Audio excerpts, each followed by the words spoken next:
scientist on nuclear matters. Good morning, ladies. Diane? Good morning. Okay. Well, the big news appears to still be two things: the multiple flu viruses. I have trouble keeping track of all the different ones, and the various fatalities associated with them, as well as the ongoing nuclear event at Fukushima. So let's just start out, Ann, with the various flu viruses here in this country, what they are, what they're doing, the fatalities associated with them. Yes, well, we have the H1N1, and I think probably people are starting to be impacted by that. I have 3 stories involving people who have contracted the H1N1, gone to the hospital, and either died or lost their babies, their fetus, because they have to be put on respirators, and they just can't. Well, it's a terrible thing that's happening. Let's put it that way. And of course, their husbands are there, and they just don't understand it. They say, "Well, she was healthy, and she was active, and that's one reason I married her." And we were starting a family, and now the baby's gone, and I may lose my wife. The H1N1 is, well, I'm going to call it hemorrhagic, because people are dying. They go in with respiratory failure. They're put on a respirator, and usually the fluid is taken. They have a tube that takes the fluid out of their lungs, because it turns into a pneumonic. And in fact, they call it a PH1N1, a pneumonic H1N1 in the literature. And but after about a week on the respirator, they die, and they die of massive organ failure. And that sounds to me like hemorrhagic. Now, when you say massive organ failure, is that the same thing as a cytokine storm? Well, that's what that is one possible cause of massive organ failure, and that's what Dr. Bill Deagle seems to think is happening. He is, but they aren't saying that. Hello, can you hear me? Go ahead. You're on the air. Go ahead. Yeah. Okay, I'm having breakups here. Okay. Hello. You're fine, Ann. Just continue. All right. Oh, now I'm back. Okay. No, I'm not. Anyway, the other possible cause of this is that there's blood in the kidneys, like we discussed last week, and that can be caused by massive organ failure. In other words, the organs bleed out. So, but we're not getting a clear indication of that from the medical community. Now, the H7N9 is still in China. There are some reports of clusters of that. The H7N9 is also, as far as we can tell, hemorrhagic. And that was a case of a Chinese returning to Vancouver and then to Edmonton and then dying of the H7N9. And they're saying that it seems like she died really fast. And they were afraid to do an autopsy because of the fear of the virus. So they're worried about the Chinese Lunar New Year, because during the next 3 months, during February, March, and April, the Chinese are going to be returning to their ancestral homes. And this is a mass migration. You're talking 1.3 billion people. Of course, not all of them will be going back home. Right. Some of them can't afford it. But there will be migration around the world, because Chinese here in the United States and in other countries will migrate there. Hold that thought, Ann. We got a break. Call numbers 800-313-9443. All right, we're back, ladies and gentlemen. This is Jrmoore. It is Friday, the 24th of January. We got a warming trend here, ladies. It was minus 5 degrees. Now it's minus 3 degrees.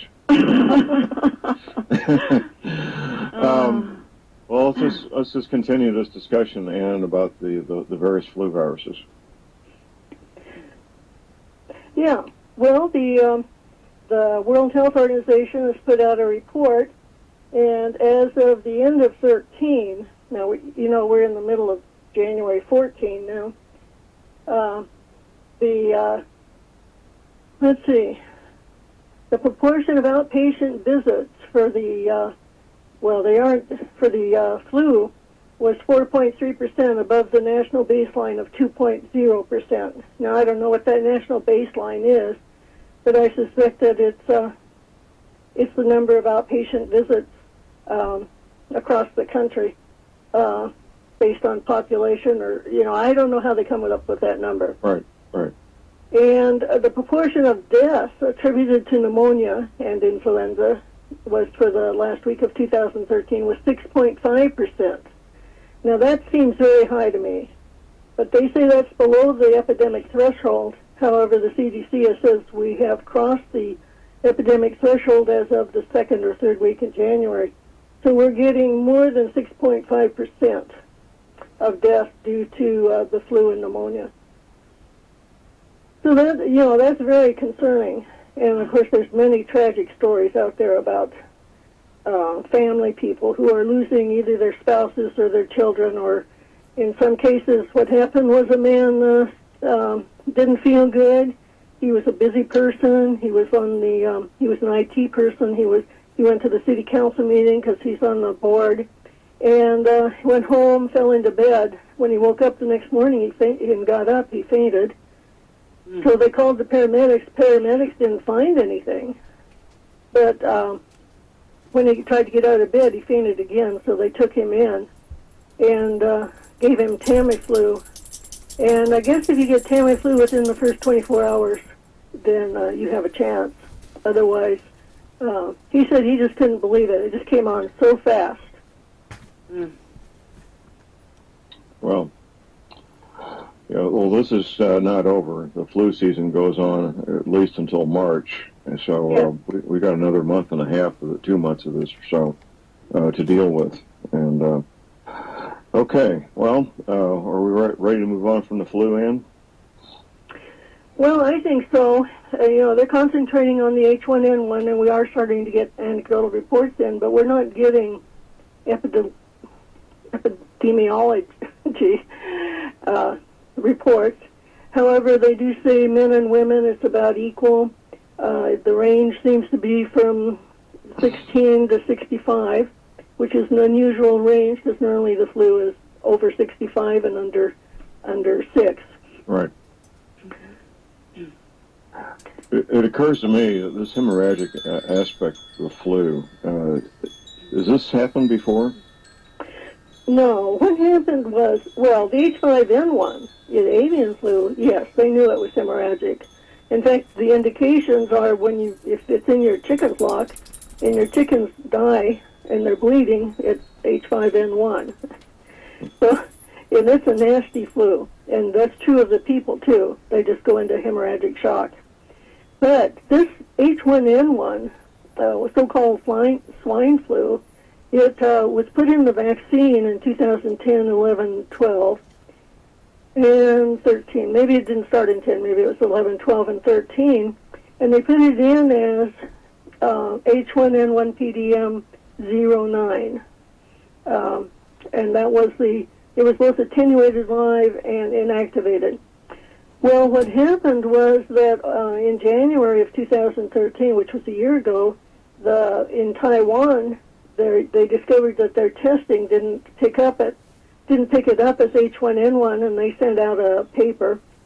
And surprise, our medical community didn't change their rapid test, so they weren't picking up the H1N1. And if it hadn't been for some very astute lab technicians in around Houston, Texas, and other places, we wouldn't have known that it was H1N1. But they said, we expect death. We expect people over 65 to die and infants to die, but we don't expect middle-aged people to die. And so they discovered it was H1N1. The regional lab didn't, and it wasn't until the regional lab said, "Oh yeah, it is H1N1." So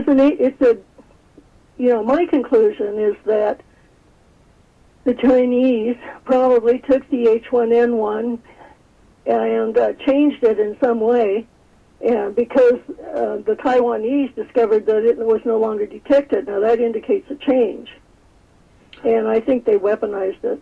Right. That was going to be my next conclusion is that it has been weaponized. We have a caller here on hold, regular caller, Glenn in Philadelphia. Good morning, Glenn. Good morning, John. Good morning. And a lot of different variables here. They could have, the virus could have mutated on its own without necessarily being weaponized, so we have to be careful, who we attribute the change to. There can be organ failure apart from the hemorrhagic aspect of it.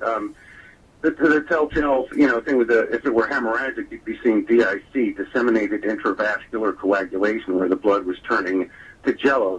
Everybody knows about Ebola, where you see bleeding from every orifice of the body and disseminated intravascular coagulation. That does not seem to be present here. The organs can fail because of very high temperatures, very high fevers, and the metabolic burden created by the cytokine storm and the histamine production and all that sort of thing is very hard on the body. So it's not necessarily hemorrhagic. It remains to be seen whether or not this H1N1 is going to cross the epidemic threshold in terms of percentages. Hasn't been quite there just yet, but there's certainly enough time, and it's pretty much a drop kick that it probably will. So you have these things going on. And also, it's been complicated by the presence of some sort of mycoplasm or fungus, and as well as opportunistic bacterial infections. So this stuff all goes together.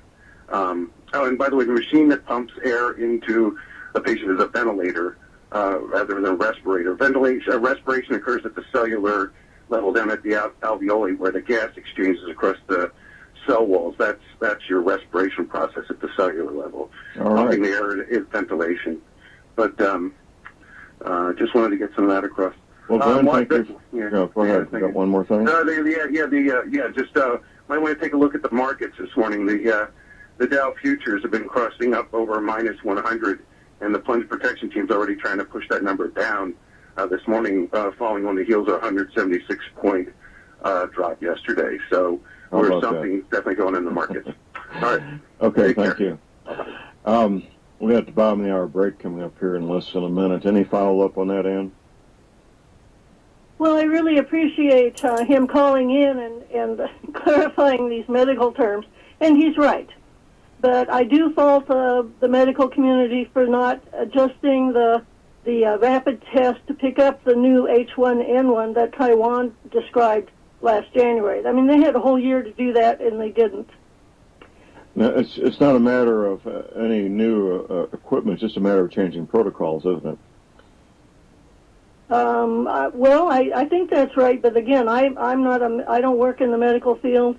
But I think that they have to send out different what they call assays. Okay. Hold that thought, Ann. Diana, we got a break. Call number is 800-313-9443. It'll be the flu virus, and now we're going to move on to the radiation events with Fukushima. And Diana, John? give us your updates, please. Yes. Before I do that, I wanted to state one thing that I found in my research this week about the flu virus, if I might, if that's all right. Please, yeah. There was an article I did some research about, is this been engineered by some scientists out of control? And it shows about the creation of a highly contagious form of the H5N1 bird flu virus by Dutch scientists. They were doing some experimentation. The gentleman's name, the annual meeting of the European Scientific Working Group on Influenza, Ron Fouchier, a Dutch virologist at the Erasmus Medical Center in Rotterdam, reported that simply by transferring avian influenza from one ferret to another had made it highly contagious. He explained that he and his colleagues mutated the hell out of it, meaning that they altered the genetic sequence of the virus in a variety of ways. They had no effect. He said, someone finally convinced me to do something really, really stupid. He spread the virus the old-fashioned way by squirting the mutated H5N1 into the nose of a ferret and then implanting nasal fluid from that ferret into the nose of another. After 10 manipulations, the virus began to spread rapidly around the ferret cages in his lab. Ferrets received high doses, died within days. Some survived. It says that when he looked more closely, he was more alarmed. There were only 5 genetic changes in 2 of the virus's 8 genes, but each mutation had already been found circulating naturally in influenza viruses. Fouchier's achievement was to place all 5 mutations together in one virus, which meant that nature could do precisely what he had done in the lab. He caused a sensation. Scientists had fears of a natural pandemic, and biological weapons experts maintained that Fouchier's bird flu posed a threat to hundreds of millions of people. The most important question about the continued use of the virus, and the hardest to answer, is how likely it was to escape from the laboratory. This is about a year ago. The National Science Advisory Board of Biosecurity, a panel of science, defense, and public health efforts, was asked by the Department of Health and Human Services to evaluate his research. And they were going to publish the information about methods used to create the H5N1 virus. And at that point, there was a huge alarm and led Science and Nature to agree to postpone the publication because they believed that it might help terrorists contribute to the spread of the virus. Well, there you have some interesting information on what's going on in these labs when things get a little crazy, too. I know enough about this, just enough to be dangerous, Diana. Here's the next step. Okay. If I was working to create weaponize this, I would take what he did in that lab and do the following. I would expose the virus, which has these 5 components in it, to the all-known antibiotics, or antiviral drugs is what I meant to say, all-known antiviral drugs. And some of them would survive. And the ones that survived had in turn been weaponized. So you do this one at a time. So you take the virus and you expose it to one antiviral drug. Most will die, but some will survive. The ones that survive are now resistant to that antiviral drug. Then you take that and build a new batch of what survived and expose it to the next antiviral drug. And you repeat the process until you have a virus that is resistant to every known antiviral drug. The details of this are in the book titled Biohazard, a one-word title, Biohazard by Ken Alabek. And that's what's done in these laboratories in Russia, in the United States, and various third world countries. Biological research can be done relatively cheaply if you've got the resources of an entire country behind you. But it just amazes me, that, and also the other, they believe that, was it Bayer involved in the lab work of the last swine flu? Well, Bayer worked both sides of the Atlantic during World War II. Mm-hmm. And that's, if you want some documentation on that, I interviewed the author of the book, World Without Cancer, G. Edward Griffin. Ford Motor Company built trucks for the Third Reich and for the American Army during World War II. Bayer was on both sides. And Wow. IG Farben had companies that they owned in the United States that were part of the United States war effort, and of course they were part. And so I didn't mean to go down this rabbit trail, but it's it's fascinating stuff. Yeah, it's crazy. So I was pretty upset when I read it. I thought, gee, yeah, this has all been engineered. What that scientist did was not weaponizing the virus, but what I described would be the next step to weaponize the viruses. Jeez. Well, as far as what's going on with Japan, not a lot of information is going out because of their secrecy, and I believe there was a freelance TV and radio host recently that was told to avoid any nuclear power issues until after the gubernatorial election in February 5th in Japan. So he was sort of, shocked that he couldn't even say anything about it because that's going to alter the elections, evidently, on who's pro-nuclear and who isn't, and running for office. They also said that TEPCO is starting a blacklist of actors and musicians who are against the nuclear industry, and they're going after them, and who isn't, and running for office. They also said that TEPCO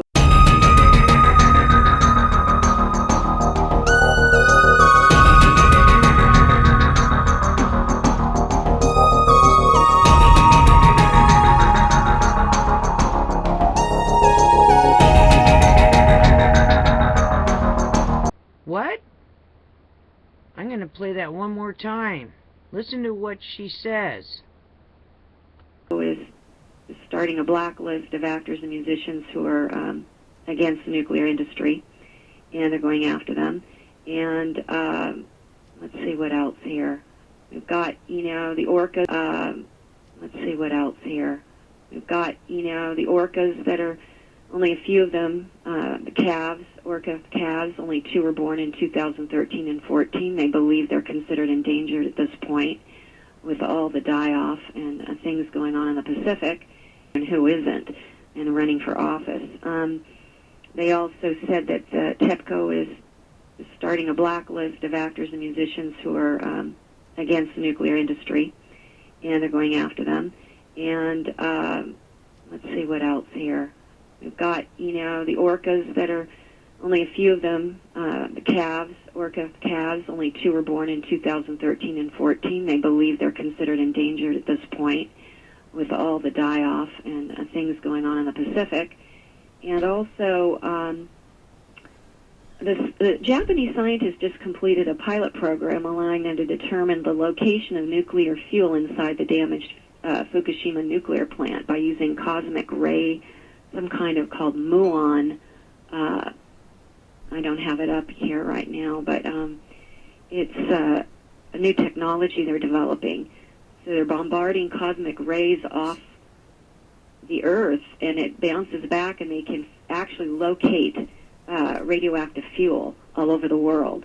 Really? Japan is not using the technology at this point, but it's being developed. So that's just something new. We don't really know. We do know that Reactor 3 is in very bad shape. Water is coming in and out of the building, so we know Is that seawater or fresh water, or do we know? I'm not sure. I would say that it's... No, I don't know. I don't know. Okay. They may know. I don't. Personally, I didn't look into that. But they know that it's in very bad condition. The beta rays, the emitters, everything that's coming off of that is so high.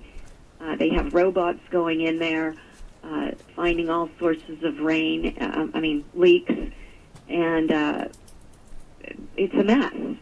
I really don't know what else to say. And the Canadians are now buying tons of potassium iodine in bulk.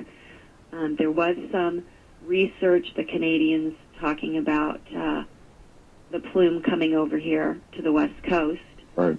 And that's basically what's going on as far as I can find. Okay. Nothing more.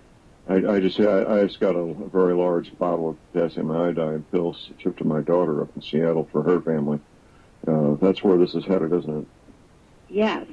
And Alaska is not coming forth with the research that needs to happen. Hold that thought. We got a caller on hold. We got a break. We'll be right back. Back, ladies and gentlemen. This is Jrmoore. It is Friday the 24th day of January. My website is thelibertyman.com. Thelibertyman.com. Lots of information there. Information from Eastern North Carolina. Good morning, Mike.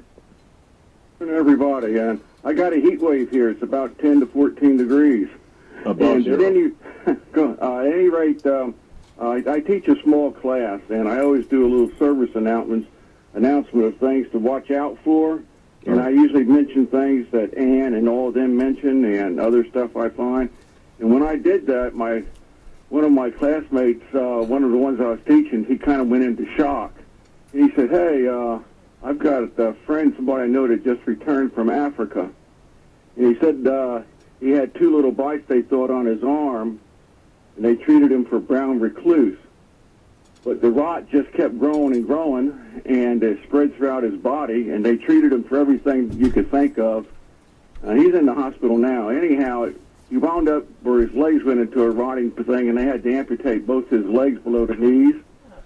Now he's lost fingers, and the rot is just going on and on and on. And like I said, he just returned, sometime in December from Africa, and that's what I understand. It's spreading fast, and I just thought I'd mention that. Well, Maybe well, Hannah God then would bless know him. something about it, because, boy, that thing spread fast and it's killing the man. His body's rotting away, you know? There's been reports of major hospitals, even in my hometown, St. Louis, where these types of wasting diseases have been transmitted, and it's kept very quiet, very quiet. These things happen, and I don't know if the people that had these things in St. Louis, if they'd been to a foreign country or not, but there's diseases in these tropics, and you find out pretty quick if you're in a jungle that you're no longer at the top of the food chain. Right. Anyhow, it's just how fast this thing goes, and I don't know if it can pass from human to human or not, but it's been total blackout silence on this in this area. Oh, which yes. is probably a good thing for the family, because, you know, the family and the man are under enough stress that it's not good for the community. You know what I'm saying? Right. Well, it's a tragic thing, and we'll be praying for your friend. It sounds like it's not going to have a good outcome, but it wouldn't hurt to expose this man's body to the energy cleaner signal. It could do no harm. No, it can't hurt him, but I don't think that's going to happen. It's not my friend. It's a friend of one of the classmates. Okay. Well, that's a shame. Anyhow, I just wanted to bring that up. I didn't know if there'd be any worthwhile comments that could be made on it. And thank you, John, and best. Okay, best thank news you, of Mike, for all. the call. We appreciate it. Well, we were talking about the irradiation event, Diana, before the break. Do you have any follow-up on a discussion before we went to the break? Follow up on just Radiation. on radiation. Really, just the only thing I've noticed on the West Coast is San Francisco is tripled. I mean, they're normally sometimes 28 to 30. Well, I would say it's doubled. It's about a 58, almost a 60 on the West Coast, right near San Francisco, which is right in line with that Farallon dump. So that could be why their rates are so high right now. I don't believe that's from Fukushima. So that's what I've noticed as far as radiation hitting. All right. And we got a local matter involving a landfill and radiation and a fire underneath the ground. Any updates on that? Well, I think that the people who reported the number of cancers, the law in Missouri is that there's a 5-year window, and if you don't report this within 5 years, then you can't even go to court. So what they're backing off now, and they're saying, well, we can't save this generation, but maybe we can save the next generation. You know, we've got to revisit this. If the cancers take 20 years to develop, or 40 years to develop, and we've got a 5-year window, I'm sorry, but 5 years doesn't begin to cover the damage that's done by a radioactive dump. Initially, this was dumped illegally up by the airport. It was put into the landfill. Live, this is One for the Record. I'm Diane, and today is January 25th, 2014. Here are your news updates for today. The Extinction Protocol 2012 and beyond. Flu deaths double in California. Emergency tent set up outside emergency room. Heads up. The 23 trillion credit bubble in China is starting to collapse. Global financial crisis next? Wow. Alrighty then. The Watchers watching the world. World's first magma enhanced geothermal system created in Iceland. Good for them. Alrighty then, that's all that's new. It's the weekend. There's not that much news other than it got warm in Florida during the day, but now it feels like the temperature's just dropping again. I appreciate all the suggestions. Yeah, I'll get a scarf. I kind of like to wrap myself up like a mummy. And that's what all that stuff is behind me for when I try to go to sleep. And there we go. We all huddle together. Alrighty then, let's go to E&E News, Energy News. U.S. Canada. Today, Historical weirdness. Expert says U.S. government has failed public by not testing Pacific for radiation, a very obvious need since Fukushima is leaking into ocean. They told me it's salty, and that's not our thing. Also, scientists present links between unusual Alaska seal death and Fukushima fallout. Skin lesions, hair loss, lethargy, pulsed release when built up radionuclides were set free as ice melted. Oh. Wildlife health implications due to radiation exposure discussed. Also today, TV, a height of Fukushima emergency region in California where plume hit had no monitors. Email shows EPA decided not to deploy RadNet to area. Only one left broke as radioactivity began spiking. No clue about exposures level. No clue about exposure levels. Alright. Okay, moving on. E&E News, Energy News, Fukushima, Japan. Gigi. Highly radioactive groundwater now flowing under Unit 1. Levels skyrocket since last test, now thousands of times higher. 8 locations hit record in recent days at Fukushima Daiichi. There's also another one. Isn't there Daiichi and Daiani or something? There's more than one up there that I thought had trouble. Asachi. Underground holes may be needed to search for Fukushima 3 molten cores. The fuel escape via basement. Experts unsure if TEPCO will allow them to search for corium. Alrighty then. And yesterday, expert can't be changed and can't be stopped. Radioactive Fukushima water will continually enter ocean. Significant discrete leaks recently. West Coast should be alarmed at lacking of tests. Levels rising for 2 years and expected to increase. Oh, my face gets itchy. When I get close to the laptop, right here, I'm going to keep... Wow. Maybe it's from the fan blowing from the laptop into my face. Alrighty then. Take care. Be prepared for anything. Stay safe. Stay tuned. I'll attach Thor News. Hey, Thor! I'm going to attach his program. I think he's cool. Also, I thought it was great that in India, they decided to make dolphins non-human persons. Alrighty then, right on. Alright, take care. Stay warm. Be prepared for anything. And I'll see you tomorrow. On the flip side, it's one day down of the weekend, one to go before the week starts over again. Take care. Be safe. Alrighty then.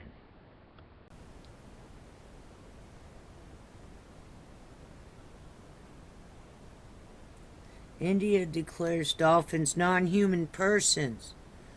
Illegal to kill, hurt, or own. Non-human persons.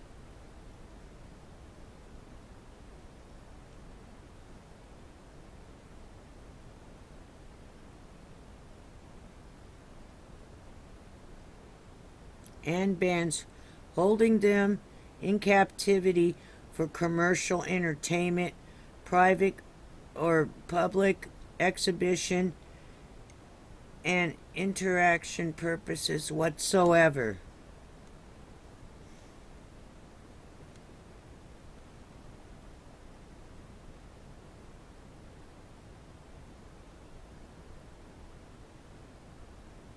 I would like to thank Keeping It Real. Shout out to Keeping It Real, their channel. They have that video. This is a Thor News presentation. Thor News presents. The sun is cool, even though it's hot. They're saying it's cooling down. The sun is chilling out. Mini ice age. Okay, so, sun's been acting weird. Thanks to modern technology, we can watch the sun in many spectrums and in many ways. So we're like sun watchers. Yeah, we are. We're just watching the sun as it acts weird. What's it gonna do? A whole lot of nothing? Hell no. The sun is always doing something. Like the whole light bulb theory. The sun is a complicated animal. Except it's not an animal. It's not a light bulb. It's not a light vending machine. It is the main source of light and heat on Earth. Warp speed 7 is hyper-focused. Alright, this video is going to be pretty simple, pretty light, and pretty easy. Though extremely complex, some scientists are now saying the sun is cooling off at a level unseen in 10,000 years. Though some other scientists are saying bullshit. But, in my personal opinion, I agree with NASA, who said about a year ago, the sun is acting strange and inexplicably. And it is. De La Soul is asleep. It is baffling science. Is in a lull. It's chilling out. Mini ice age. Calm down. They're highly survivable. Survivable. WTF is going on with the sun? Those are the kind of questions we ask here at Thor News. Especially when I'm looking at the sun, it's kind of creeping me out. And I haven't got much sleep because I've been working. As much as Miley Cyrus spent twerking. And sticking out her toe. So the facts of the case are, the sun has been acting weird for a while meaning, end of 2011 up until now. And there are no signs that suggest the sun is just going to go back to being a vending machine of light that never asks for payment of any kind. Some people like to think of the sun in terms of on fire and fuego and cool. I find it always helps. I want to think of that sun as cool as to think of it as blue. Yes, I do. And the point of this video is pretty simple. The sun's been acting weird. Professional and amateur science agrees with me, or I agree with them, or we all agree together. Alright, let's party with cake, and beer, and dancing. Maybe a big band, or two. And star watching.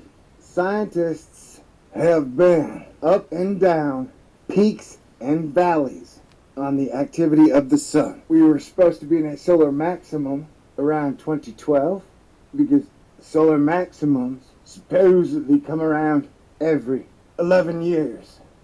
And the last known normal solar maximum was in 2001. That may not have been the year that The Matrix came out, but it sure feels like the year The Matrix went online. Like TV's boring, sports is boring, the small talk's boring. Astronomy, that's one of the 7 arts, right? Just boom, and away we went. And here we are. Okay, so we're watching the sun. Or in videos like this, the images stand for themselves. Ice Age coming, question mark, asterisk. Neutron star, question mark, asterisk. Red dwarf, question mark, asterisk.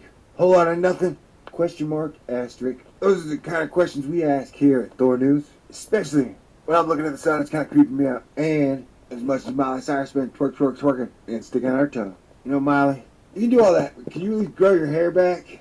You know, Miley, the sun is cool, even though it's hot. They're saying it's cooling down. If the sun has cooled off at the fastest rate in 10,000 years, I guess it's from kicking off all those filaments I've been talking about for all the videos I've been doing on the sun of last year. Like, we ain't even in the solar cycle at all, it doesn't seem. Like, the solar cycles went off the rails, man. Nobody knows what the hell the sun is doing. Are we going into a Maunder minimum? Is the sun shedding her skin and going, white dwarf, neutron star? Is this all same old, no big deal? I know, but I don't get it. Tired of checking out the sun because she always acts in strange and mysterious ways, and provides us with light and heat and warmth. Moon glows, inspiration. Moon glows, inspiration. Moon is cool. So that's it, y'all. So yeah, it's simple. At least once a week, I will be doing a video on what's been going on with the sun. Learning about it past, present, speculating with imagination and heart, really. Covering the space weather happening now. And like every week of the now, or whatever. Sun Report. I'll come up with some clever, witty name for it. But today I just figured, with the consistent data, that the sun is acting weird, strange. If the sun has cooled off at the fastest rate in 10,000 years, then that would explain the polar vortex, or these odd weather changes. And there are a shit ton of monkey barrels we can get into over solar warming and climate change. Technically, the climate change is because of the sun. Granted, cows drive and pollute. Factories pollutes. Fukushima pollutes. The humans fart. But I don't see how tax is gonna help. Sea level's gonna rise. They can freeze, they can thaw, they can rise. Cities, not by the sea. Okay, now I'm making a lot of sense. I've been working real hard right now. It was almost like I started off 2014 being shot out of a cannon. It's been work. High performance, high stress. Alright, cool. God bless everybody. These are still crazy times. Space weather is still fascinating. Hey, maybe the sun loves us. Maybe. Hey, baby. Isn't there a fine line in the middle that is okay where you're not a sun worshiper and you don't ignore it? Astronomy is awesome. I go as far as to call it a seventh art. Maybe it's 5 or 6. I forget. We'll discuss that in the next video. Okay. These boots were made for walking. Ice Age coming. Ice Age coming. Throw it in the fire. Throw it in the fire. In an interstellar burst. I'm back to save the universe.